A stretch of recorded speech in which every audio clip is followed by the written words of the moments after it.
Okay mga kababayan, tingin naman po ang ginawa.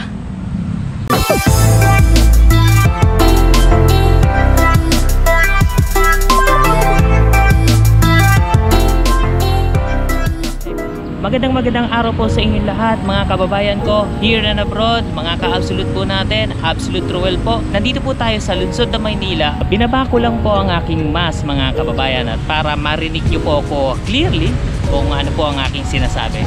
On this episode mga kababayan, another historical moment na naman po ang pupuntahan natin o history vlog po ang gagawin po natin. Meron po tayong isang pupuntahang monumento. Alam naman po natin sa buong Pilipinas sobrang marami po tayong nakatayong mga monumento katulad po ng mga famous na bayani po natin, yung mga historical events. Kasi po mga kababayan, ito po yung mga monumento part na po ng ating heritage. Sa mga legacy po na iniwan po ng ating mga bayani, pati po yung mga significant events, talagang masasabi ko po nahulma po ang ating bansa pagdating po sa historical, pati na rin po cultural heritage. Sa mga bawat monumento na nakikita natin dito sa Metro Manila, hindi lang Metro Manila kundi sa saan man panig ng bansa po natin, sana po bigyan po natin sila ng honor and recognition po. Okay mga kababayan, mga ka-absolute, nandito po tayo sa tapat ng Burgos Street, P. Burgos Street. Yan po, round table. Sa tapat po natin, yan po yung entrance po ng Wall City o yung Intramuros.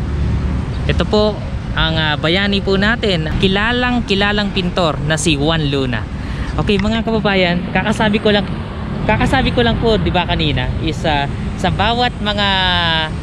mga bawat na monumento na nakikita natin dito sa Metro Manila o saan man panig ng bansa po natin, sana po bigyan po natin sila ng honor and recognition. Pero mga kababayan, nakakalungkot po at wag po kayo magugulat sa ipapakita ko sa inyo. Itong monumento ni Juan Luna, ito po.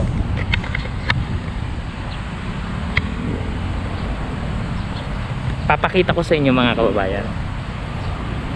Talagang and by the way mga kababayan, bago po ipakita yung monumento ni Juan Luna, nagkaroon din po tayo ng vlog video nung nakarang taon about dito po sa Juan Luna monument po natin. I will link that video dito po sa description box below, i-check nyo lang po. Pero ito na po.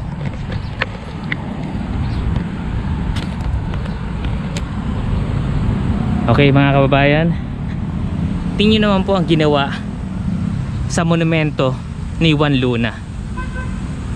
Tingin naman po ang ginawa ng mga kababayan po natin, no? Dati ganito lang to. Yung nagpunta po ako mga kababayan, yung binlag, yung gumawa po tayo ng video about dito sa Juan Luna Monument. Ito lang po yung mga nakita nating mga vandal. Ito po yung mga kulay itim. Pero tingnan nyo naman po mga kababayan, no? Ano nangyari? Diba? Isang tanyag na pintor yan. Patriot diplomat. Sobrang marami pong inambag po yan sa atin si Juan Luna. Pero tingnan nyo naman po yung ginawa rito sa ating pinakamamahal na bayani sa monumento niya. Ginawa pinagpraktisan talaga.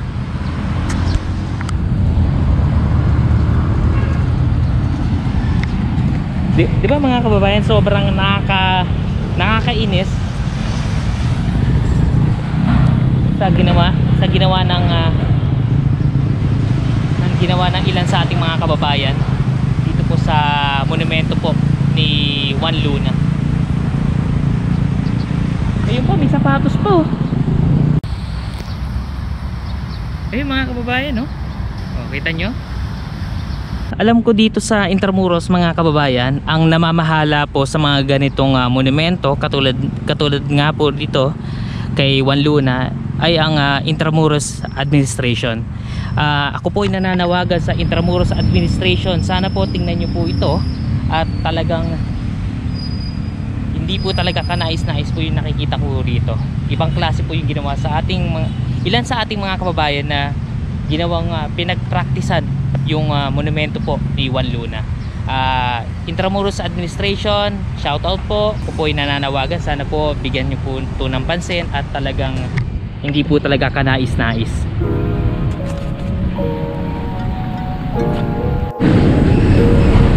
Okay mga kababayan, medyo nakamas na po tayo at naglalakad dahil kasi meron po tayong pupuntahan. Iwan na po natin yung monumento po ni Juan Luna dahil po napansin ko lang po talaga at talagang mabigat po talaga sa aking dibdib na nakita ko po yung sitwasyon ng Juan Luna Monument po dito po sa Round Table. Hindi po talaga kanais-nais po yung aking nakita. Pero ganun pa man mga kababayan, itong episode na to is meron po talaga tayong pupuntahan na monumento. Hindi talaga pansinin itong monumento na to. Dito pa rin po yan sa P. Burgos, along P. Burgos Street, malapit rin po sa Bonifacio Drive.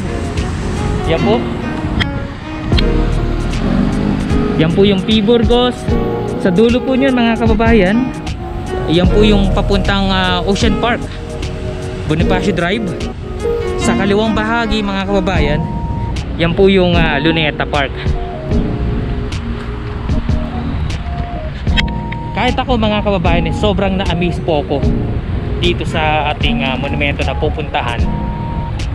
Matagal na to, matagal na po ito nakatayo, pero marami po sa ating mga kababayan na hindi nakakaalam. Kaya ngayon mga kababayan, isasama ko po kayo para masaksihan isa sa mga iconic and very historical na monumento dito po sa lungsod ng Maynila. Okay mga kababayan, tara.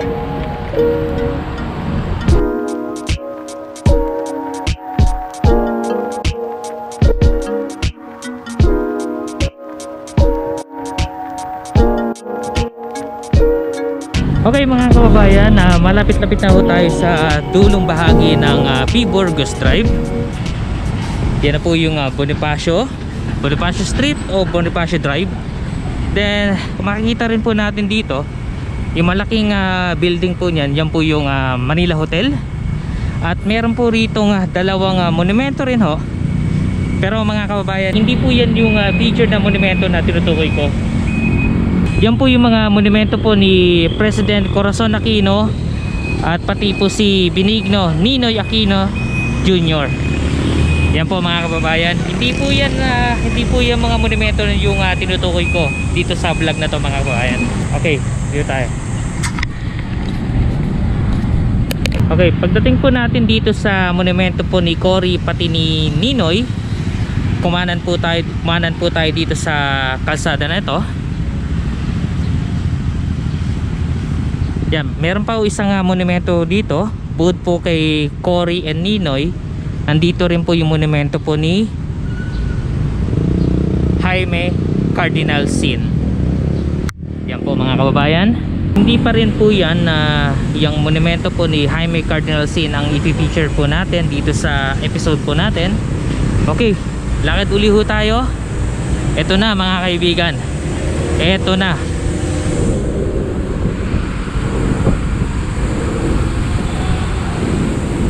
Ito po mga kaibigan,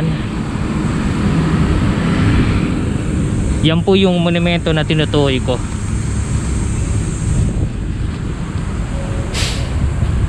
Ito po ang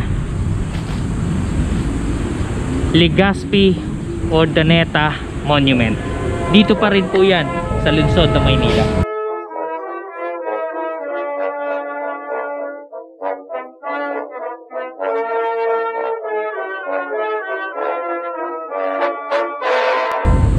Okay mga kababayan, nandito na po tayo sa Legazpi Urdaneta Monument.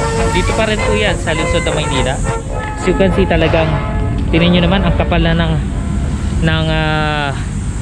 damo po dito.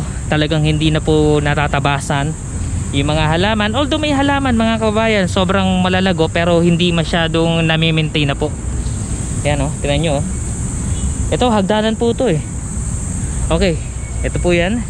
Ito po yung nakasulat ho dito, galing po sa Intramuros Administration. Legazpi Urdaneta Monument erected in honor of Adelantado Miguel Lopez de Legazpi, and Fray Andres de Urdaneta, commissioned by Governor General Valeriano Weller, 1891, designed by Agustin Querol. Itong si Agustin Querol, mga kababayan, ito po yung Spanish sculpture kung saan siya po ang nag-design po nitong monumento na to, with pedestal by Luis Maria Cabello, erected on site 1929. National Cultural Treasure. Pero tingnan nyo naman po, hindi natatabasan. Okay mga kababayan, mga ka-absolute, bigyan ko lang po kayo ng background history about dito po sa Legazpi Urdaneta Monument po natin. Dito pa rin po sa labas ng Intramuros. Si Miguel Lopez de Legazpi, mga kababayan, siya po yung kauna-unang Spanish governor ng Pilipinas. Isa rin po siyang navigator. Kung naalala nyo mga kababayan, siya po ang nagproklima ng lungsod na Maynila noong June 24, 1571. Ang katabi po niya sa taas, si Andres de Urdaneta. Si Andres de Urdaneta, mga kababayan, siya po ay isang maritime explorer ng Spanish Empire. Siya rin po isang Agustinian friar. Yan po mga kababayan, dalawa po sila nasa taas. Kung titingnan po natin ang itsura po ng Legazpi Urdaneta Monument, tingnan nyo naman po, sobrang ganda. Yung dalawang statue po nasa taas, si Legazpi po pati si Urdaneta, gawa po yan sa bronze. Then yung pinaka flint po o yung pinagtatapakan po nila, yung square, isang marble granite. Then sa baba po mga kababayan, as you can see, parang merong babae po na image po dito. Pero mga kababayan, bukod po doon sa babae na image, kung titingnan mo doon yung kaliwang kamay niya, yan po, kung titingnan nyo mga kababayan, meron po yung may hawak-hawak po yan. Ito, ipapakita ko po sa screen. Ito po yung nakita ko pong image po, ng actual image po ng babae po dito po sa Legazpi Urdaneta Monument. Nakalagay po dun sa scroll is June 24, 1571. Alam naman po natin mga kababayan, ang ginawa po ni Miguel Lopez de Legazpi noong June 24, 1571, dineklara niya po na ang Maynila ang sentro o naging capital po ng Pilipinas. Yan po yung mga kababayan. Pero mga kababayan, tingnan nyo po ito po ay ginawa ni Agustin Querol. Ito po ay ginawa po sa Barcelona, Spain. Pero magtataka kayo, erected lang noong 1929, sa panahon pa ng American. Ito po, dito na po nasasakop na po tayo ng mga nasakop na po tayo ng mga Amerikano niyan, mga kababayan, ng panahon na yan. Pero bakit 1929 po nilagay po ng mga Amerikano itong Legazpi Urdaneta Monument? Kasi mga kababayan, based po doon sa mga accounts, pagkatapos po gawin sa Barcelona, Spain, sinip po itong monument po dito pa rin po sa Maynila. Pero mga kababayan, natenga po ito, based po doon sa account, natenga po ito dito po sa custom, dito na rin po sa Maynila. At dumating na po yung mga Amerikano at nakita po nila sa pagkahaba-haba po ng mga taon, ang ginawa po ng mga Amerikano, nilagay pa rin po nila dito pa rin sa labas ng Intramuros itong Legazpi Urdaneta Monument. At ito nga po, nakakalungkot dito mga kababayan, tingnan nyo, mabalik po tayo dito sa 1929 erected on site 1929 mga kababayan. Simula po kinabit po o nilagay po rito ng mga Amerikano itong Legazpi Urdaneta Monument.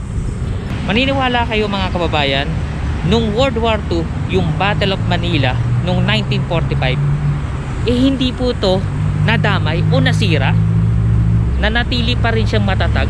Hindi, maniwala kayo mga kababayan, hindi po siya nasira o na-renovate po to mga kababayan, hindi. Yan po yun, intact. Kumbaga sa sasakyan, kumbaga sa motorsiklo, Kung ano po nakikita nyo rito, lahat yan fully stock. Lahat po yan original. Hindi po nadamay po yan sa World War II. Hindi po yan nasira. Which is nakakalungkot mga kababayan. Talagang hindi na napapangalagaan itong Legazpi Urdaneta Monument po natin. Talagang tingin naman po yung paligid, madamo, to be honest, mabaho ho, mapanghe, at amoy dumi ng tao po dito mga kababayan. Pero tingnan nyo naman ho, ito mga kababayan, ito yung sinasabi ko sa inyo, parang malapad na papel na nakalagay nga ho dyan is June 24, in Roman po siya, June 24, 1571. Pero ipapakita ko rin po sa screen. Yan po yung actual. Yan po yung nakuha natin sa mga accounts po ng Legazpi Urdaneta Monument. Sa taas po, yan po parang merong logo na parang sila yon na merong pakpak. Then yan po, may mga ornaments din po yan mga kababayan. Pero nung base po doon sa nabasa ko mga kababayan, yung 2012 talagang nanakaw po ito. Tingnan nyo ko rin po yung mga gilid tingnan nyo mga kababayan, parang may kulang dito parang tinanggal. Ayan, ito mas lalo ito clear na clear mga kababayan. May naiwan pang mga tornilyo. Ayan, yan po yung plinth, yan po yung square. Marble granite po yan mga kababayan. Yan, tingnan nyo mga kababayan. Ito tingnan nyo, parang pinilit na kunin talaga tingnan nyo. Sa nakikita ko rito is parang sinunog o parang lumambot mga kababayan. Tingnan mo, lumambot na parang gustong kunin po, parang gustong tapyasin itong sign po na Urdaneta. Yan po mga kababayan. Ito po sa pinaka base, puro bitak-bitak, mga tapyas, mga may bandal. Yan po. Yan po ang kasalukuyang sinapit ng Legazpi Urdaneta Monument po dito po sa lungsod ng Maynila sa pangangalaga po ng Intramuros Administration. Nakakalungkot. Okay mga kababayan, dito ko lang po tatapusin itong vlog po natin about sa Legazpi Urdaneta Monument po. To be honest mga kababayan, ako po ay nalulungkot sa sinapit po nitong Legazpi Urdaneta Monument po dito po sa lungsod ng Maynila. Sana po, ako po ay nananawagan sa Intramuros Admin, sana po magawa po ng aksyon. Sana po, tingnan nyo naman po itong lugar na to, madamo, mabaho, to be honest. Prangkahan po tayo, mabaho at amoy dumi ng tao. Kaya po mga kababayan, sana po pangalagaan po natin yung mga ganitong iconic na monumento. Talagang ito po yung nagsisimbolo. Kumbaga dito po tayo nahubog yung bayan po natin sa mga ganitong mga monumento. Dito po tayo nahubog yung historical, pati po yung culture po natin dahil po dito sa mga ganitong monumento. Miguel Lopez de Legazpi po yung nasa taas, pati si Andres de Urdaneta. At ito pa nakakalungkot mga kababayan ko at mga ka-absolute, na-survive niya po ang World War II. Hindi man lang ho nagiba, hindi man lang ito natumba nung panahon ng digmaan po dito sa lungsod ng Maynila. Pero tingnan nyo naman po, sa kasalukuyang panahon, ito po ang naging itsura. Madamo, tanggal-tanggal po yung mga kung ano po yung nakasabit po dito, nawawala po yung ibang parts, nanakaw po. Imagine niyo mga kababayan na-survive niya po ang World War II, pero kasalukuyang panahon hindi nakasurvive. Yan po yung yan po yung masakit po para sa akin. Mga kababayan, comment down below kung ano po masasabi niyo po dito po sa sitwasyon ng ating Legazpi Urdaneta Monument. Maraming po salamat at sinamahan niyo po ako dito po sa ating another historical vlog. Sa mga kababayan po natin na hindi pa po nakakapag-subscribe, please click nyo lang po yung subscribe button below and hit that notification bell para ma-notify po kayo sa mga susunod ko mga travel vlog, history vlogs po natin. Hanggang sa muli mga kababayan, kita-kits, take care, God bless, and maraming po salamat. Lungsod ng Maynila.